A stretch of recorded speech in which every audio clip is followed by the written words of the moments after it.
We come to you humbled from a Brad Wilcox video. You know the one. Brief brush with Brad. And it Never was a brief Brad enough. time. As you can see, we're not dealing with it well, but we are excited to be here reading chapter 12 of Sam. What happened at the end of the last chapter? Stuff, Oh. probably misogyny. They held hands through the window at her parents' house, who he did not care for. We didn't even, not only did we not get names, we didn't even get a description. I think, did we even... No, I don't think so. But basically, isn't it like Lara wants Sam to marry her, but then we're also not sure what she's going to do about this hotshot business executive position as the assistant manager of a clothing store. And Sam is trying to figure out if he's ready to propose. That's basically where we're at, right? Yep. Good I recap. think we're going to have a proposal this chapter. I'm calling it. Do you disagree? We're getting close to the end, yeah. I wouldn't be surprised. Because I imagine he wouldn't... Like, because I don't think he'd end the book on the proposal, right? He's going to do, like... Mate.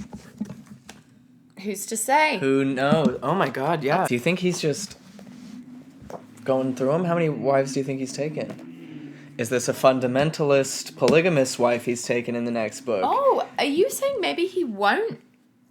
Oh, I hadn't actually considered that Sam wouldn't find a wife this book. But what if Lara isn't the one? Is that the twist? And Stephanie's the one! That's good. Or Stephanie's just living her own timeline, her own Steph-verse. It's the Sam universe, but is Sam in that book? No, I think that one is related to... I don't know. Guys, we gotta live in the moment, okay? We are the leading experts on Jack Wayland lore. Literally. We're his only deep fandom, probably. You know, part of me wants to just take an Adderall sometime and just write an essay on how the 80s Mormon author Jack Wayland reflected, like, the cultural moment of the time. And, you know, you could write a brilliant essay on that. I know, but it's just like, ugh. I bet everyone would love to see that on Maine, right? who? For us, all of us. Tell her. No one likes my stuff. Chapter 12. I'll prove myself or die trying. That's this channel. Trying to prove I've got nothing to prove or die trying. It was billed as a confidence-building survival experience for business executives. It's a lot of build. Steve told Lara about it at work the day after our return from Idaho when she talked to him about me. He phoned the office in California and they booked us for the southern Utah site for the next week. $300, I moaned when she told me how much it was going to cost. Think of it as tuition. They're going to drive Nexium or something. We drove down the next Thursday. The camp consisted of several tents and a couple of jeeps in a rocky ravine. He just got so aroused. I think Jeeps? Yeah. Did someone say Jeeps? We met the head of the program, a tall, lean man named Brock. Everyone knows that in Jack Wayland's mind, tall and lean are the two ideal qualities a man can have. And everyone thinks, I think Brock's probably a hot name. Brock? Come on. Yeah. That's the Chad of his day, if I've ever heard of it. Exactly. Also, more mention than either of his love interest parents. Brock has a name. Oh, he's leading this. Do you know who comes here? He asked. Failures come here. Oh, sure, they may be pulling down 100,000 a year, but they're still failures. Do you know why they're failures? I feel like we're getting a little insight into like Jack Wayland's the Tony Robbins in Jack. Like this is like, if Jack were a motivational speaker, this is what he'd sound like. Exactly. Because they don't have self-knowledge. And do you know what we do with them? We turn them into men who can match these mountains. And then they have self-knowledge. Men who can match what does that mean? What you on about? Like you're gonna make them like big, strong men and then that will give them self-knowledge? I don't think it's really meant to be ascertained by us mere mortals. I think Jack has obtained some kind of awareness for himself, a self-knowledge, if you will, that is just not transferable to us. This is a tribute to the best idea in the world. What if Sam is about to gain self-knowledge and it's everything we've ever wanted? He experiences samadhi. He's like, the self is actually the no self. I exist as a paradox. As we left him, I told Lara I was sure they'd turn her into a woman who could match the mountains. I didn't want her to worry. What is this matching the mountains shit? I'm lost by this metaphor, and I'm like, if your metaphors don't compute, how much self-knowledge do you have? That's like a big thing with metaphors. Know your audience. We turn them into men who can match these mountains, and then they have self-knowledge? Match the mountains? What are you talking when does, about? like, becoming big and strong, which is, like, the only way I can think to interpret it, like, they're mighty like a mountain. Yeah, but it's, like, confidence building. Mountains are just chilling. Oh, yeah, it's a confidence building They're just chilling. Absolutely. But I'm like, since when has confidence led to self-knowledge? Like, I feel like that's a bit of a leap. Like, look at Donald Trump. You think he's got a rich interior world? As if you're just going to develop self-knowledge because you've become confident as a mountain. No. Unless he's talking about the way you match a mountain and therefore have confidence is in how you dress, which I am all in favor of. Earth tones. You've got your forest green shirt, your brown khakis. He says in front of me, a clear core tone, if I've ever seen one. Some of us have dazzling blue eyes that we can't afraid to bury in earth tones. Fair enough. The first thing I noticed about the training was that they starved us. Why is Jack at the training? Maybe this is one of those freaky side Mormon MLMs. This is like but this is a confidence-building survival experience for business executives. Sam is not a business executive.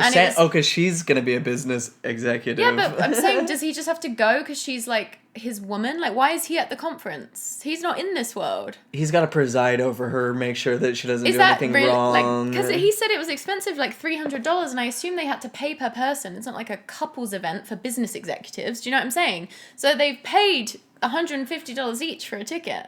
And it's like, why did you go? Can we get an explanation on that, please? Maybe he's thinking of becoming a business executive. Well, anyway, he's starving to death at the confidence building conference. Wild turnips and jerky have never been among my favourite foods. Okay, princess. After sleeping in a tent with a wheezing... In a tent? Oh, okay. So it's like a thing where they're staying in tents as well. This is Pioneer Trek for adults. Oh, this is like they're going to do a ropes course and stuff. I'm getting it now. After sleeping in a tent with a wheezing, snoring business executive from Chicago, I faced breakfast. Jerky, raisins, bread, and water. I feel like this is his, like, Mormon pioneer shit coming through, because I feel like at a standard, like, even a camp business executive conference, they're not going to give you, like... You think a business executive is just munching jerky? He's not like on Survivor. Yeah, This is the 80s. This is when things were at their most lavish and, like, absurdly opulent. Jack, I really just think we need to think about the why with this conference and really get clearer on what it's all about, because...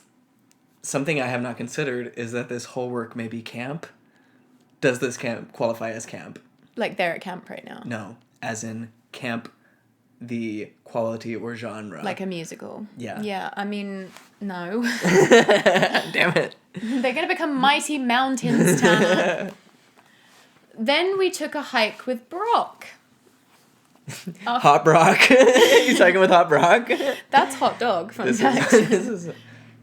His name's Hot Dog. After a few minutes, Lara and I figured out what he was doing. He would hike a fast pace until he was about 5 minutes ahead of the slowest members of the group, then sit down and rest until they caught up with us. Then he'd take off again, giving the impression he was superhuman in endurance. Okay, so I'm imagining like a Chris Traeger guy. That's Brock in my mind at this point. Cool. We raced with him, and by doing so, were able to get the longest rests. The next day, we were scheduled for another hike, this time without Brock to lead us. And a man named Torby, that's spelled Talby, Torby. Never had that one before. It's a Utah. It's pre-Talon. Torby took over the leadership. No man called Torby has ever taken over the leadership of the group. Come on. Short B I could even see. This is too much of a stretch. Torby took over the leadership of the group from the start. He was a corporation executive. I'm sorry, he wasn't. And was used to taking charge. Is that what it says on his LinkedIn? We reached our destination. We all take charge on our LinkedIn. We're all Torby on LinkedIn. We reached our destination, a large jutting rock, easily visible from camp, a distance of about 10 miles. About 3 p.m, we started back to camp. The route was more difficult. We had no landmark to follow. I swear to God, if this turns into like him trying to convince us that at the business executive conference they did like a Mormon message style object lesson to teach some like really petty concept, I'm going to be furious. Of course they're doing that. That's of course. About an hour underway, we came to a bend where 2 canyons forked out. Oh, I bet you did. How convenient. This way, Torby said. We take the right fork. No, There's so Lara much contempt corrected. in your voice right now. We go left. Okay. So Torby, the man, he's... Is she opposing Talby? Yeah, Torby's choosing the right.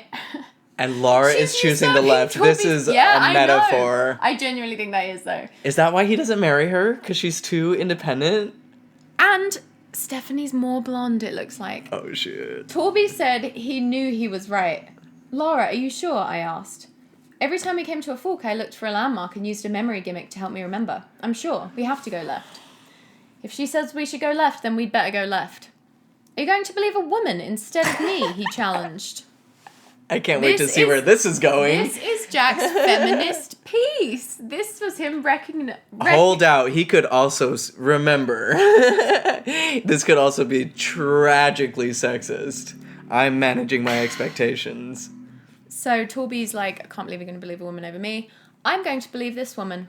The rest decided Torby was right. Damn. What kind of a man are you? Letting a woman lead you around by the nose. It's literally just like a left and right fork in the road. How fragile are these men in their masculinity? Okay, this is very reflective of the Brad Wilcox phenomenon. The Brad effect, we're calling it. Where you just like can't even begin to empathize what a person in a certain category might actually be experiencing. So you just create these like really frivolous caricatures. Someone who's just like, you would choose it's like, that's not what sexism looks like, Sam. It looks like every page of Sam, Charlie, probably Stephanie, Adam, and the lot. Yeah, exactly. She doesn't make mistakes about things like this. They all started off. Torby turned to yell at us. Brock's not going to be happy about having to come out here and rescue you. What is this conference? Who's in charge here? Brock hates rescuing dames. I want a Brock and Torby spin-off. What are they doing in their tent tonight? They disappeared around the bend. Sam wants in too, you can tell. Sam, what if I'm wrong? She asked. Are you? She turned back to check her landmarks. No, I'm right. Then let's go. In 3 more hours, we were back in camp. Then we drove around in jeeps for an hour. This is just because, remember how he had to sell his jeep? This is him getting his jeep fixed. That's important. Yep. Just drove around for an hour. There were just spare jeeps. Spare jeeps for the campers. No insurance. We only have beef jerky for breakfast, but if you just want to blow some steam in a jeep, go for it, I guess. We drove around in jeeps for an hour before we found Torby and the others. Lara and I couldn't face much more jerky, so we both ate light.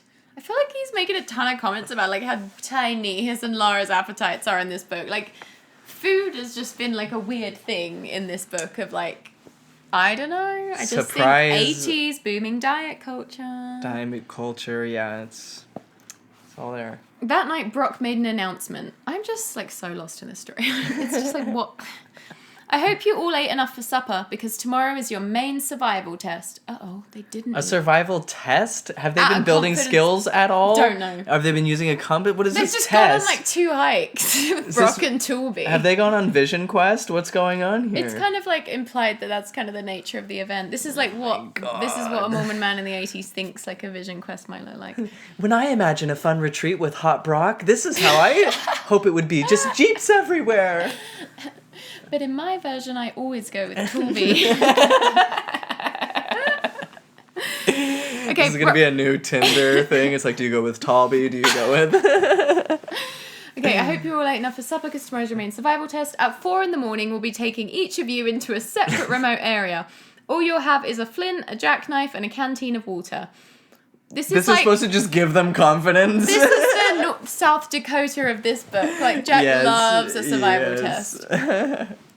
All you'll have is a flint, a jackknife, and a canteen of water. What you eat will be what you're smart enough to find.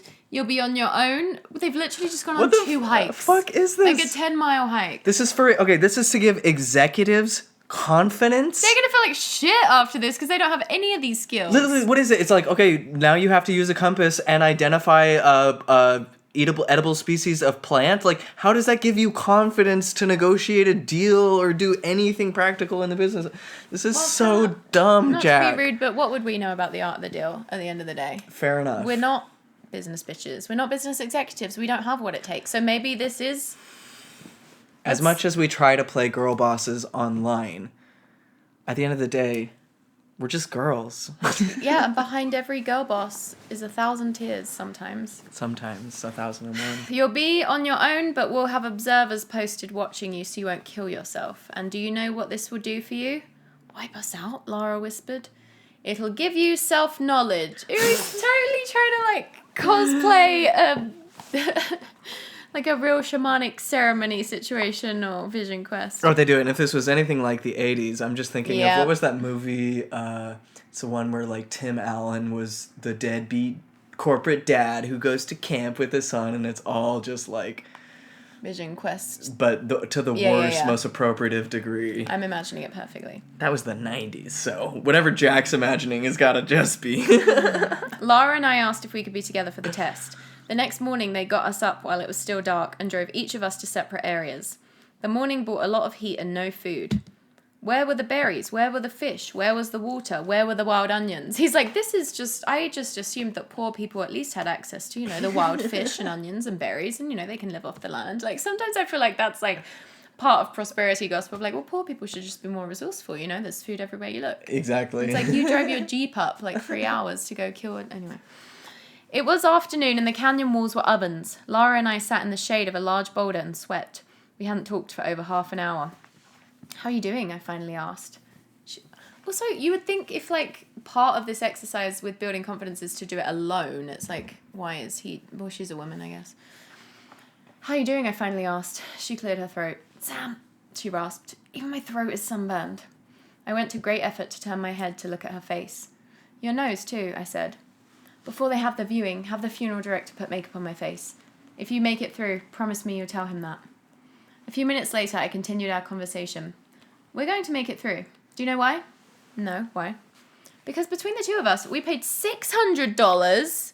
Just to eat some beef jerky and then get left out in the woods and get called... And you're not even a business executive, but you need to come so bad to be with your woman. They saw Talby on the poster and were like, we gotta go to that. Yeah, I'm not leaving her alone with Brock or Talby. This is like the Fyre Fest of corporate retreats. Yeah.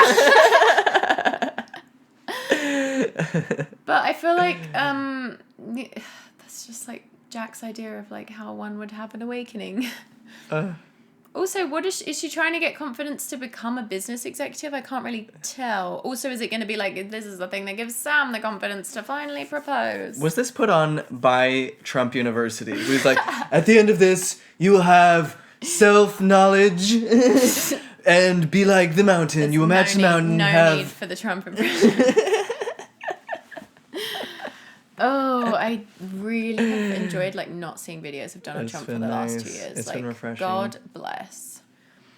And every once in a while we get a Biden where I'm like, that idiot. Yeah, but it's not as bad. He also does the ones where he's petting the dog at the White House and you're like, yeah, he at least knows how to cosplay a compassionate human being instead of a complete psychopath attracting psychopaths and advocating for psychopathy. Yeah, fair enough. Between the two of us, we paid $600 to come out here and have somebody starve us. We're going to survive, and when we get back, we're going to warn people to stay away. That's why we're going to make it. No, we're going to starve. No, we're not. We're going to get up and kill a very large animal and eat its flesh. She chuckled. What animal is going to let us do that? We'll use cunning and stealth. Sam, the smart, quick animals kill the weak ones. It's the law of the jungle. Now only the smart ones are left. The dumb, clumsy ones have already been eaten. There's no hope for us. I reached down and found a small pebble and put it in my mouth. Ew. Ooh. Sorry, I'm just like, is this stone soup? You put in the stone, and the next thing someone shows up with cabbage, and the other person's got I feel like I'd need a filling because I heard that story. I can't explain it. You can feel the texture. Something's about it. What did you do that for? When you're thirsty, put a pebble in your mouth, and your thirst will go away. Sorry, I think that's irresponsible for Jack to write this in a book for teens. They're going to be doing the Jack Whalen Pebble Challenge. We should do that on TikTok. That'd be funny. She looked at me, shook her head, and chortled to herself. There's coyotes around here. Do you know what that means? What? That means there are rabbits around. We'll kill a rabbit and eat it. How do we kill a rabbit? We set a rabbit trap and lure it with some food. We were both looking at the opposite boulder as if it were a TV set. There's no lettuce here. How do we lure a rabbit? My shoulders slumped. We'll think of something. Let's just give up, Sam. It was us against the desert. The desert won. I'm not giving up. Okay, sorry. In my mind, they were in a forest, and then she's like, law of the jungle. Now we're in a desert. Where are we? Are we in a grassland? Are we in the Arctic tundra? What's happening?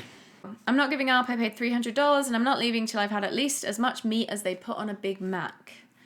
You're going to eat raw meat? She asked. No, I'm going to cook it, using flint and steel to start a fire. Come on, let's go to work. Mormons always thinking they'll just find steel, anywhere. I just need to pray and find out where to find the steel so I can make the tools to build the lure and the trap. First, give me a drink of water. We don't have much. You should put a pebble in your mouth. Oh, fuck, right off. They don't even get water? No, they did. They got a canteen of water, remember? Sam, also, why is he in charge of the water? If they all get one canteen, then wouldn't they have two canteens and they can each be in charge of their own water? Are they having to share a water because they're doing it together? Why wouldn't they be alone for self-knowledge? And why is he gatekeeping water right now? They're not even married. Anyway, you should put a pebble in your mouth. Sam, please, just a little sip. Okay. Instead of a tiny sip, she grabbed the canteen with both hands and gulped the water down. Keep going. I'm gonna get some water. This is making me thirsty. I pulled away. Oh, that was good. You said just a sip. I'm sorry. Out here, I don't seem to have any self-control or courage or confidence. Can we sit for a few minutes more? We need to look for food. I feel like if I was in this situation, I just it's just one day. Just maybe don't bother with the food, It's it seems worse to have to kill a rabbit than to just go hungry for a day. Yeah, right? Just fast. It's one day. Yeah, won't that be more spiritually powerful anyway? She's why are they so stressed? We shut that door. This is classic Jack Whalen, just oh shit, I gotta fill a book. Mm-hmm.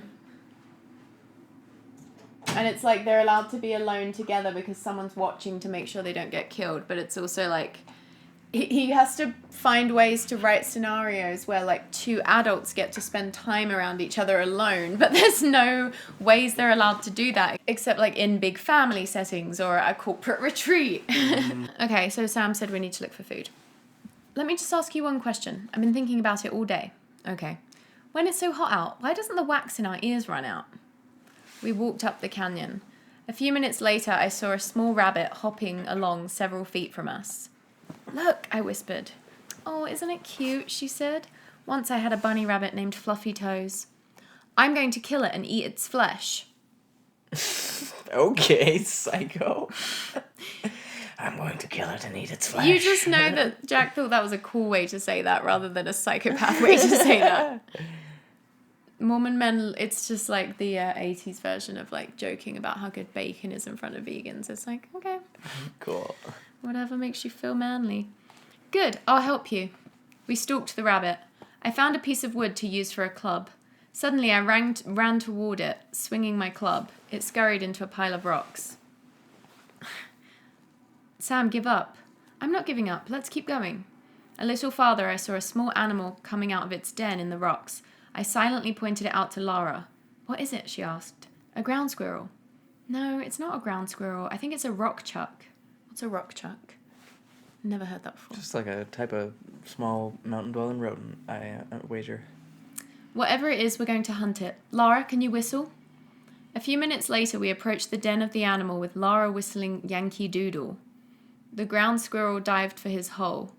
Lara kept on walking, still whistling, while I stopped and waited above the den, holding a large boulder. The ground squirrel heard the fading whistling and, thinking all was safe, came out of his den. That's when the bomb fell. Oh no! It's the murder chapter! You guys could have fasted for one fucking day. A minute later... Could have got that sweet, sweet self-knowledge. Yeah. But alas, you chose violence. You chose violence. This is supposed to somehow... Whatever. Give him confidence. Connecting with their roots, whatever. In the boardroom and the bedroom. A minute later, I proudly lifted it high above my head and yelled, "We got meat! We're going to live!" I took my knife and cleaned the animal while Lara set out to find fuel for a fire. A few minutes later, I heard the rattling of a rattlesnake near where she was standing. She screamed. This is just classic camping hijinks, isn't it? Killing What? rabbits, stepping on rattlesnakes. What else waiver could did go they wrong? have to sign to go on this trip? Because they're supposed to have someone there making sure they don't get killed. But, like, good luck if there's a rattlesnake there. Like, you don't have control over that. They were just supposed to hunt for food. That, like, I'm sure the people were like, "What the fuck, you psychopath? You went and killed and ate a squirrel? You were just supposed to be meditating. You were supposed to be journaling. What the hell?" This is in Utah, though, so it's hard to say, isn't it? Yeah. Carefully, I moved to within a few feet of her, close enough to see a large snake coiled near her feet. "Don't move, Lara. I'm scared," she whispered. "It's okay to be scared. Just don't move." She started to cry quietly. "He doesn't want to attack you. As long as you don't press him, he'll leave soon. While we were waiting, let me tell you about the family of 10 I baptized on my mission." In a few minutes, the snake left. It's not gonna make... It's gonna make her more irritated than anything. It's gonna make the snake irritated. The snake's going to sense her blood boiling. She threw her arms around me and sobbed. I patted her back and kept saying, "It's all right now." With my arms around her shoulder, we walked back to our fire site. I was so scared. I didn't know what to do. "Oh, Sam, I love feeling safe in your arms. You were so calm out there." "Shucks, ma'am, 'tweren't nothing," I joked. He's never spoken like that before. Why is he speaking like that? I hate it. Why is he... We've been, like, so annoyed... Sorry, I've been, like, scratching this wound on my finger the whole video. We've been so annoyed at him for being so, like robot... But it's actually worse to hear him flirting. Yeah. "Shucks, ma'am, 'tweren't nothing." It's like, we know exactly what ideals about masculinity are behind this book. She smiled back through the tears. "All the time you were telling the story about your mission, I kept thinking, Sam's right. The snake's going to leave. Do you know why it left?" "No, why?" "It was bored by your story." She laughed through her tears. A few minutes Not later, wrong. I prepared a small nest of tinder, then struck the flint against the blade of the jackknife. After several attempts, a small wisp of smoke curled upward. I picked up the nest and blew life into it. In a few minutes, we had a fire going. I took the liver and heart and roasted them over the fire until they were black, then divided them for us. That's cancer right there. "Sam, this is the nicest meal I've ever had." We ate the heart and liver, then put the rest of the animal over the fire. Yeah, sounds like 10 out of 10. Yum. "Ew, I love giving you the food you eat," I said. "It makes me feel strong and useful. In some ways, I wish you had to depend on me for all the food you ever ate."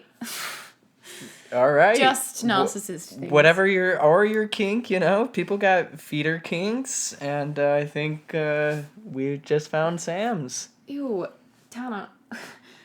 "It makes me feel strong and useful. In some ways, I wish you had to depend on me for all the food you ever ate. That we were an Indian couple long before the white man came. I'd go out to hunt for food. Some days I wouldn't find any, and you'd have to go hungry." This is touching into an area of Jack's psyche and that I find uncomfortable. It was nice knowing all of you, Sam. I've loved working with you, Banksy. I'll never meet your match. I quit. Bye. What the hell, Jack? Ew, Tana, this is like genuinely entering like kink territory. Listen to this. Oh my god. Oh. This is her. "Wait a minute, what about you? Wouldn't you go hungry too?" I grinned at her. "No, I need energy for the hunt the next day. Some days I'd kill a deer and bring it in and lay it at your feet. You wouldn't say anything, of course, but there'd be happiness in your eyes." Of course. She wouldn't say anything in this kink fantasy of mine. A woman would never speak. Mum's the word for mummy. You'd skin the animal and prepare the feast. This is... Just a minute. What would you be doing while I was skinning the animal? I'd sit with all the other braves and tell the story of the hunt. We both started to laugh and had another sip of water and felt good. "You're my best friend," I said contentedly. This is a man who believes, without a shadow of a doubt, that whatever Native Americans tell about their own origins, whatever the archaeological, genetic, linguistic evidence may demonstrate about Native American origins, Jack Wayland believes that they were Jews who built a magical ship to cross the ocean and landed here believing in Christ, and that they got cursed with a dark skin for being wicked, and now his little sexual fantasy is being them. With his silent wife who just skins his His catch of the day. Because hate culture this. the culture that he condemns for its system, he actually appears to find erotic, because the idea of subjugating a woman is erotic to him, and he wants her completely dependent on him. Yeah, you know, she can still influence. She still has power and influence. She's just got to do it totally quietly. It's like It's the like he Native hasn't plucked Americans this from are part nowhere. of his Dungeons and Dragons game that he is taking very literally. Yeah. Oh, yeah.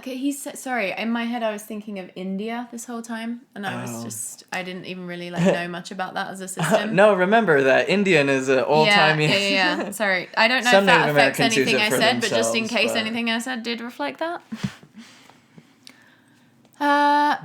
You're my best friend, I said contentedly. Yeah, nothing says best friend like wanting to control the other person's access to food. That's how I feel about you too, Tanner. And That's honestly, why I gave you this cookie today. Thank you. Because it makes me feel strong and powerful.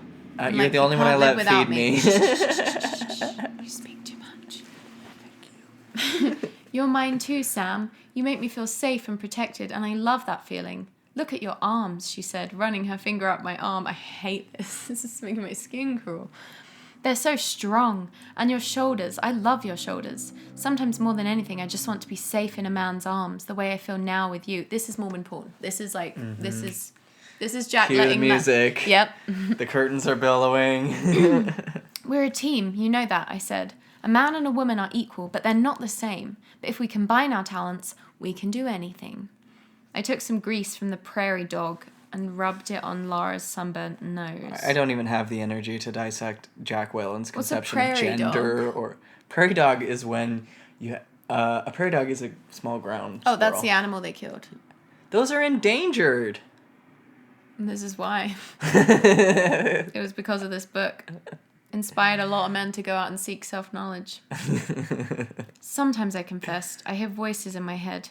One of the voices is from grade school. It says, "You're going to let a girl beat you?" You know what I'm going to start telling that voice? I'll say, "It's okay to let this girl do better than me, because we're a team, and a team may scrimmage, but it doesn't count as a game. It just makes us better." This is after the, sexist roleplay that they both laughed at and, were into. This is So, very it's discouraging. I don't think you, Sam, I don't think you know that voice well enough. This is a self-knowledge issue. Oh, Sam, I adore you. You're everything I've ever wanted to find in a man. Are they on Molly? What the hell's going I on? know! You just, have to spend, it's probably, 3 p.m. I gave some of the hind quarters of the roasted meat to Lara. "We've got through this," I said proudly. Ew. "We can get through anything. I've got self-knowledge now!" Oh, I don't have the energy to fight this in my mind anymore. I just am yep, this is reality. This is real. This is fine. I already gave whatever anti-misogyny, patriarchy chemicals that I had in my body to Brad Wilcox. I'm fully zapped. He did a massive sexist thing that went unchecked, then announced he was going to be a bit less sexist, and then declared that he has self-knowledge now. And I don't know, I feel like saying that you've got self-knowledge now. Do you think he gets a trophy? What's a certification? You have been awarded self-knowledge. It's like the Wizard of Oz. Now you have a brain. You know, I'm not always going to be just a computer programmer. Can I say just a computer programmer? Computer programming is a really, in-demand and highly paid job. But I suppose this was the 80s, so maybe they didn't see it that way back then. But now I'm every Utah tech bro husband wants to be. Wants to be Sam. Yeah. Riding in a Jeep. Killing squirrels for girls. Going to $600 conferences and getting self-knowledge in one day. I've been thinking about starting my own company to sell small computers to homes. It will help them budget their money, remind them when their car needs servicing, and turn down the thermostat at night. It will be fantastic. You can do it, Sam. Oh, sure. I know it would be hard at first, I said, munching away on the meat on the other part of the hind quarters. But, Lara, it's a dog-eat-dog world out there. But you'll succeed. I know you will. Yes, because I have self-knowledge. As long as you keep asserting it, then I will keep believing it. You know what? The better I feel about myself, the more I love you. Laura, Laura, I want you by my side all the way. She looked down the trail. It's not wide enough. No, life's way. Will you marry me? She sighed. The guy who's like working for the conference is just like watching binoculars. She's so bored. I go, another fucking proposal. She sighed. Are they on Molly right now? Oh wow, will I? That's what I asked. I will. We kissed. Our lips stuck together.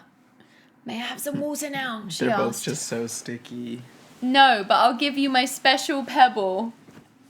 He's got self-knowledge now, guys, but he just said out loud to his mom and fiance, I'll give you my special pebble. Do we start referring to him as the Buddha now, or...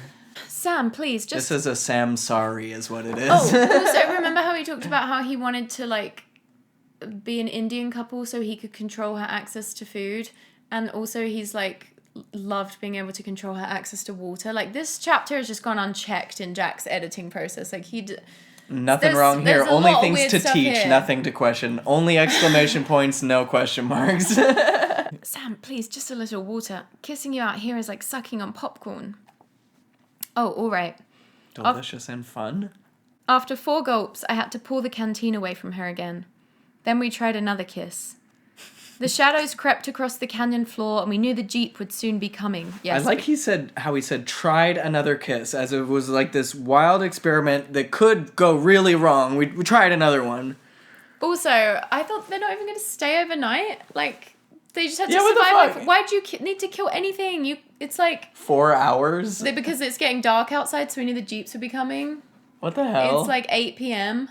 He has self-knowledge now. Because he couldn't... I was like, how's Jack going to handle, like, them sleeping at night? Like, because they're not going to sleep together. Like, I just knew that wouldn't happen. White guys spend 4 hours in nature. And then they think they have self-knowledge by reflecting on, like, a sexist perception of Native Americans.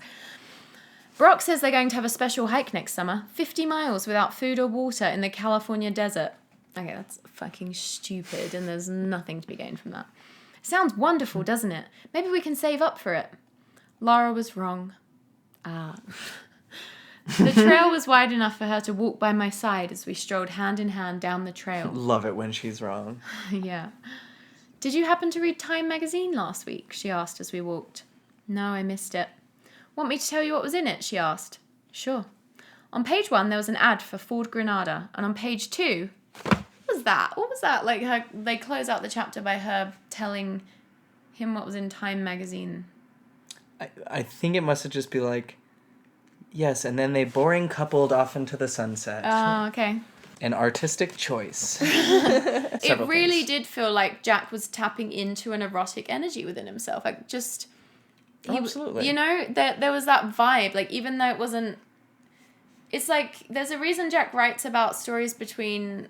men like him, young versions of him, and dating. Like, clearly that's a subject that is interesting to him, and then to hear him kind of like explore his fantasies. Just, yeah, like that was clearly like that wasn't produced from thin air with like self-awareness of like what it would mean for a character like Sam to, you know, fantasize about that. It wasn't written, it was just written about as like, oh, fun fact about the main character. Quirky. It wasn't there wasn't enough self-knowledge. No self-knowledge. I think, I think it's kind of normal to like tap into that like primal energy. Yeah. You know, you see your partner doing something impressive and you're like, No, I get it, but I don't. But at the same time, it's like, what level of awareness is Jack writing from?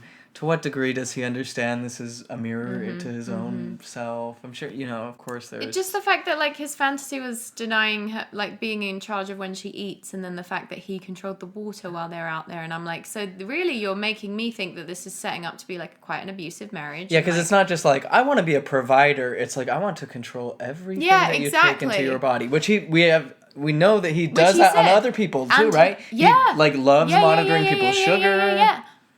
It's a whole thing, this book. Food. But goes by unmentioned as a sort of negative issue.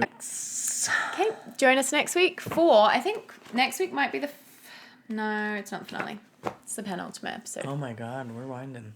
Thanks for supporting us on Patreon, and God bless. God bless.